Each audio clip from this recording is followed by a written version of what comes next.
If you walk into a cafe right now, before you even take a sip of your morning drink, your barista is actually fighting electrostatic physics. Right. And they're managing equipment that's hotter than boiling water and operating on, tighter profit margins than most tech startups. Exactly. I mean, it looks simple from the outside, right? You order, they press some glowing buttons, hot liquid pours out, and they hand you a cup. Yeah, the customer just experiences a super clean transaction. You pay, you get coffee. Because we like our morning routines to feel, automatic and comforting. Or absolutely. Yeah. But that simplicity is entirely a carefully constructed illusion. When you step behind the counter into the actual mechanics of specialty coffee, that illusion shatters immediately. It's an incredibly high-stakes balancing act. And that is exactly what we're getting into today. Welcome to the deep dive. Thanks. Yeah, today we are exploring the surprisingly intense, scientifically rigorous world of professional barista training. Right. And our source for this is the Comprehensive Assessment Reviewer for the TESDA Barista NC II certification. Basically, this is the manual that dictates exactly what a barista must know and actually execute to be considered a certified professional. And our mission today is to give you a shortcut to understanding the hidden physics, the chemistry, and even the emotional intelligence that goes into your daily cup. By the end of this, you're going to look at your local cafe completely differently. So, okay, let's unpack this because the way this assessment is structured, it completely shifts your perspective. It really does, because before a barista is even allowed to touch a coffee bean, they have to survive what the manual calls the auto fails. Which sounds terrifying. It is. The assessment uses a formula with 4 pillars: food safety, proper technique, beverage quality, and professional service. But here's the kicker. All 4 must pass. Right. So if you pull the most beautiful, mathematically perfect espresso in the world, and you are incredibly polite, but you fail on safety. It is a complete failure of the certification. It is entirely unforgiving. And for good reason, right? The manual treats a cafe counter not as a standard kitchen, but almost like a hazardous laboratory. Exactly. An auto fail can be triggered by just arriving without your apron, or improper handling of hot liquids, or, crucially, skipping hand washing before touching food contact surfaces. And the hand washing protocol isn't just like a quick rinse. The manual dictates it must be a scientifically validated 20 seconds. Right. It also specifically notes that while cold water is technically fine, warm water is mandated because it's mechanically more effective at dissolving oils. Which makes perfect sense because coffee is inherently oily. If you just use cold water, you're basically just pushing those oils around on your skin. Yeah, and you have to scrub under your fingernails because that is the microenvironment where the highest concentration of bacteria thrives. But that level of clinical precision doesn't just stop at the barista's hands. Yeah. It extends directly to the equipment. Right, the steam wand. Yes.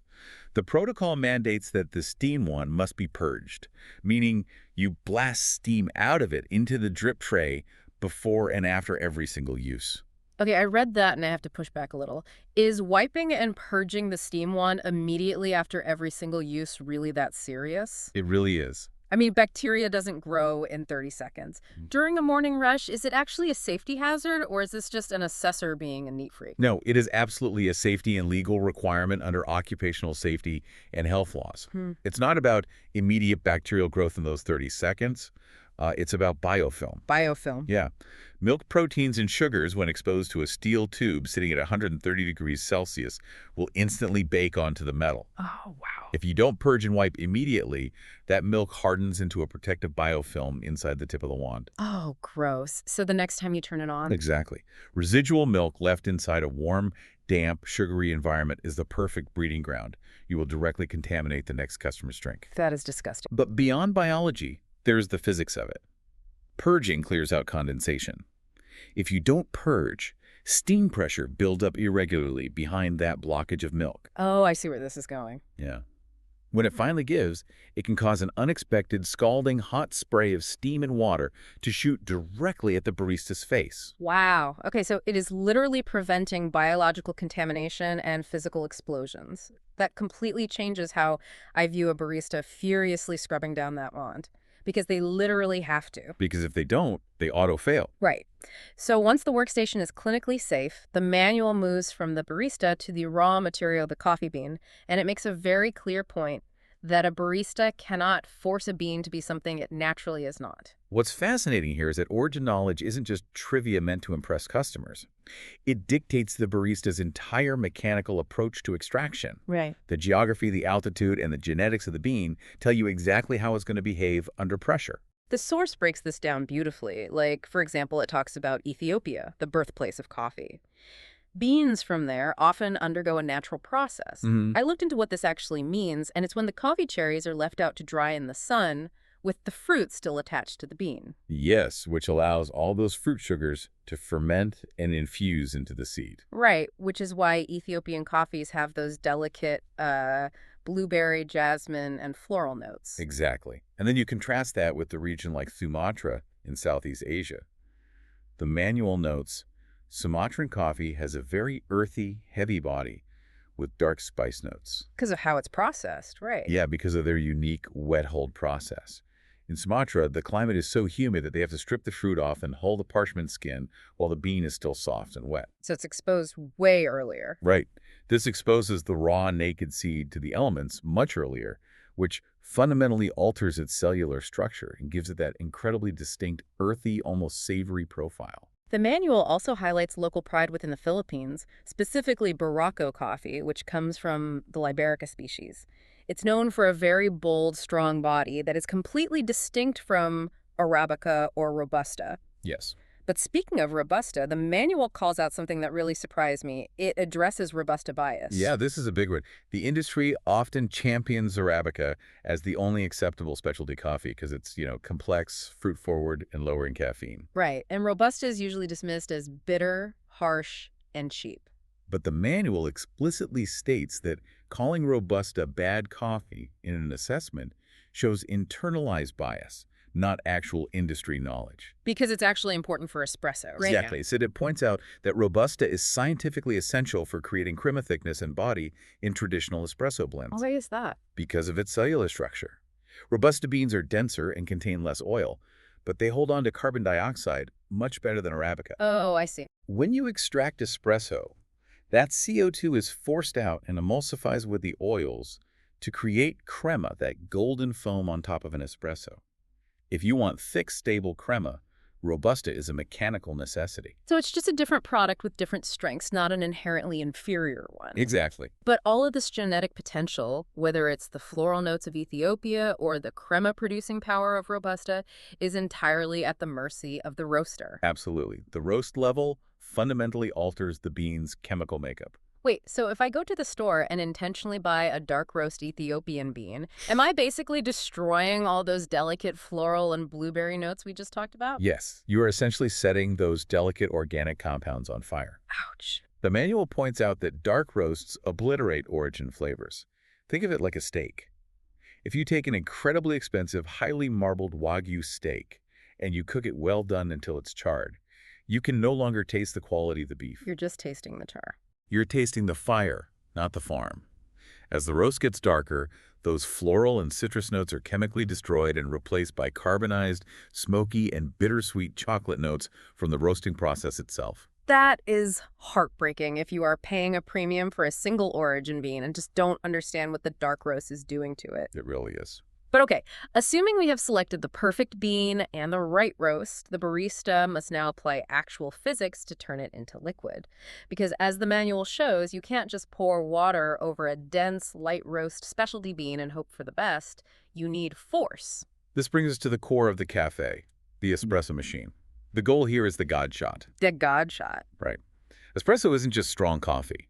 It is a specific brewing method that forces water at 9 bars of pressure through a compacted puck of finely ground coffee. Let's contextualize 9 bars of pressure because that number gets thrown around a lot. 9 bars is roughly 130 pounds per square inch. Which is huge. Yeah, that is about 4 times the pressure inside your car tire, concentrated onto a surface the size of a hockey puck.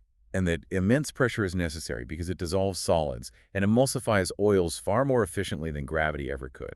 Here's where it gets really interesting. The manual provides the golden standards for this extraction, and it is a strict mathematical formula. Very strict. You need an 18 to 21 gram dose of dry coffee in the basket, and you want 36 to 42 grams of liquid espresso out. That is a strict 1:2 ratio.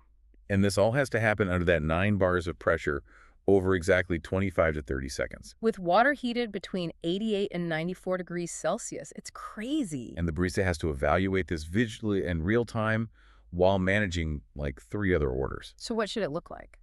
The extraction should start out looking like thick, reddish-brown honey. As the soluble compounds dissolve, the stream widens and the color lightens, looking more like dark maple syrup. But when that math is off, the troubleshooting is intense. If the shot is under-extracted, meaning the water flows too fast, the liquid looks pale and tastes incredibly sour. Right. But if it's over-abstracted, meaning it flows too slowly, the shot is dark, it just drips out, and it tastes harsh and bitter. And one of the biggest culprits of a bad shot is channeling. Which is pure physics. Right. Water is lazy. Yeah. It will always find the path of least resistance. When coffee leaves a burr grinder, the friction creates a massive electrostatic charge. Oh, so the static makes it clump together. Exactly. This causes the fine coffee particles to clump up. If you just tamp that down, you have dense boulders of coffee next to loose areas.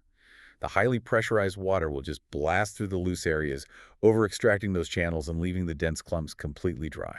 To fight this, the manual specifies the use of a WDT tool, the Weiss distribution technique. It's this little tool with extremely fine acupuncture needles.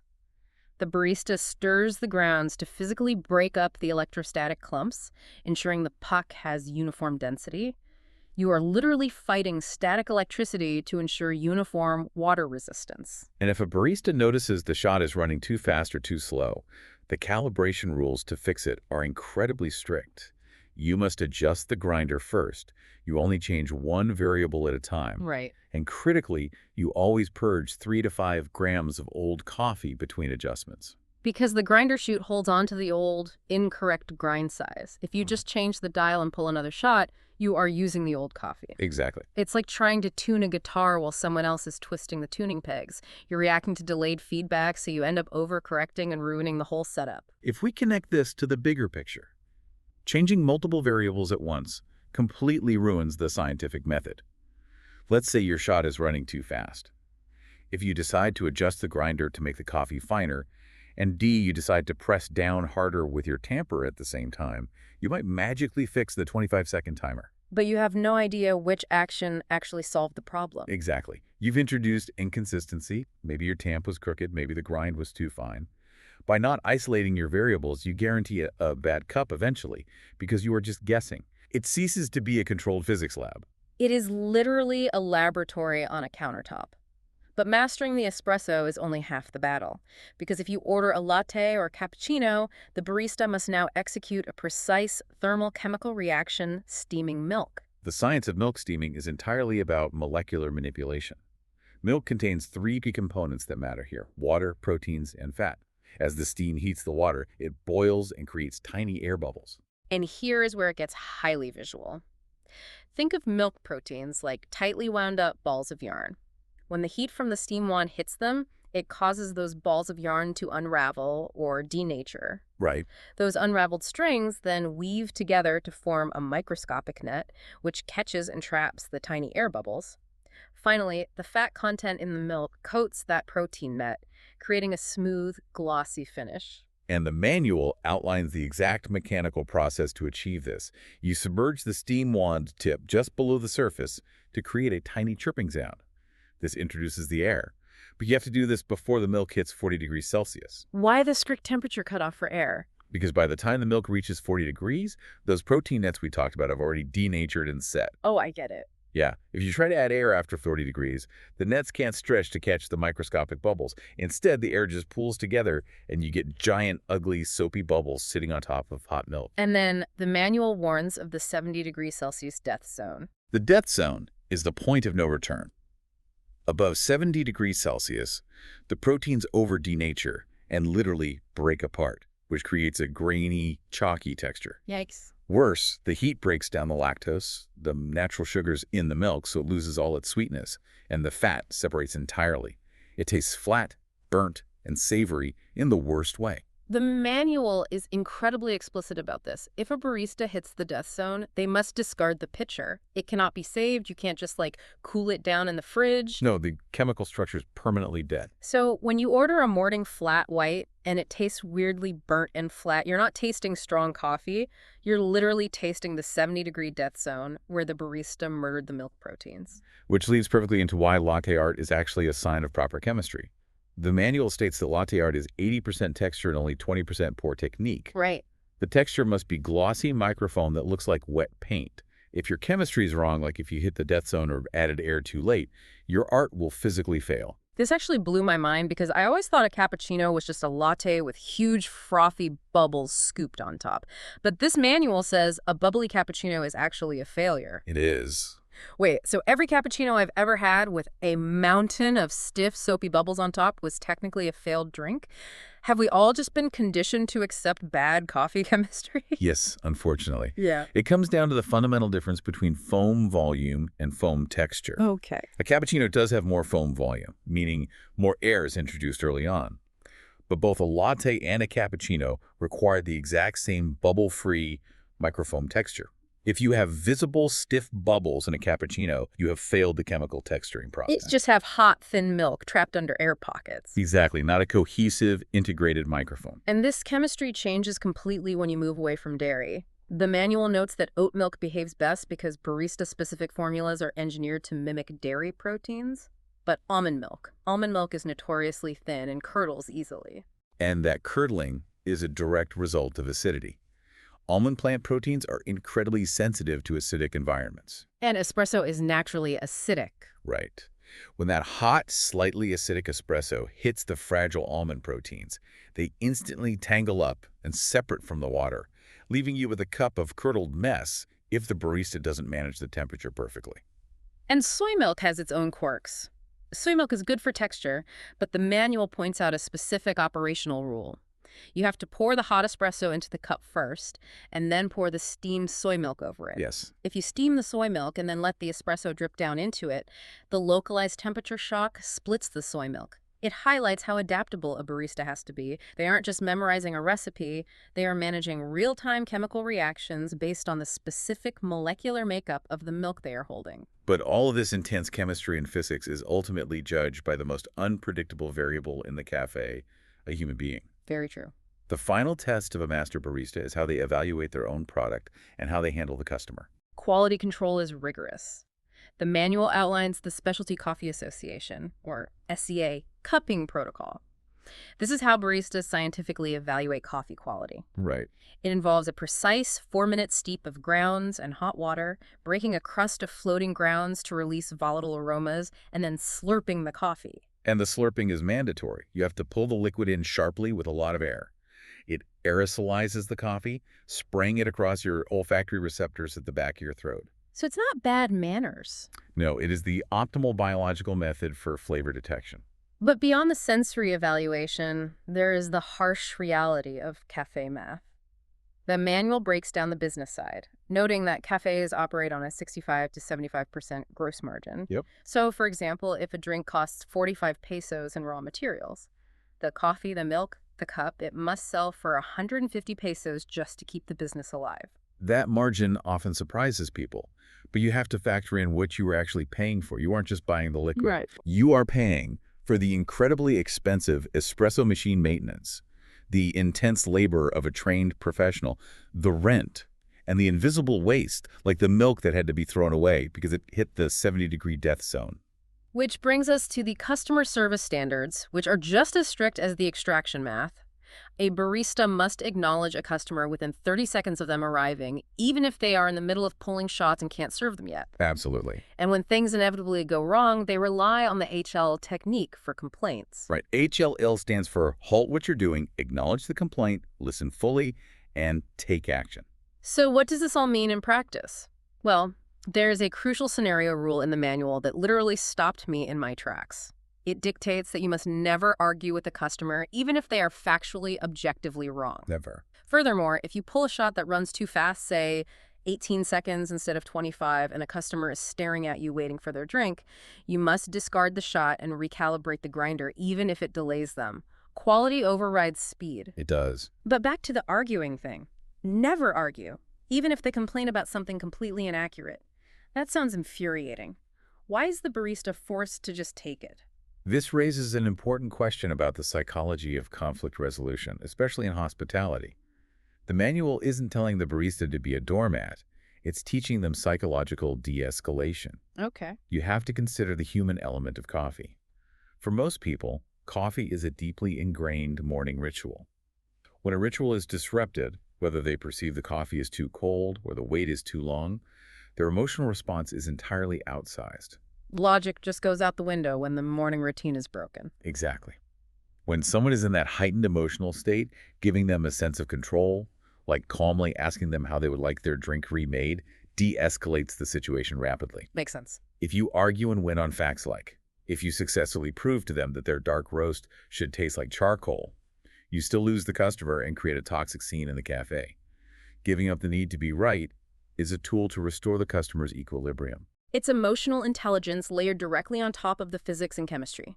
The manual is basically evaluating professionalism under immense pressure. Absolutely. A barista who calmly resolves an unjust complaint while simultaneously managing the 9-bar pressure of an espresso machine and the thermal limits of milk demonstrates absolute mastery over their environment. It is an incredible synthesis of disciplines. You have biology, physics, chemistry, economics, and psychology, all happening simultaneously in a 3-minute window. So to wrap this up, we have journeyed from the microscopic bacteria hiding in the biofilm of a steam wand through the electrostatic physics of grinder calibration and the 9-bar force of espresso extraction. We've watched milk proteins unravel like balls of yarn, and finally, we've explored the psychological de-escalation required to navigate a frustrated customer whose morning ritual has been disrupted. The next time you hand over your money for a flat white or a pour-over, you will know exactly what you were paying for. It is not just roasted beans and hot water. Not at all. It is an invisible, highly synchronized ballet of rigorous science and service. The glowing button on the machine is just an illusion of simplicity. Which leaves me with a final thought for you to ponder today. If this level of intense precision, scientific method, and emotional intelligence is required just to save a simple, everyday cup of coffee, what other mundane items in your life have a hidden universe of rigorous standards that you were completely blind to? Think about that the next time you assume something is as simple as pressing a button.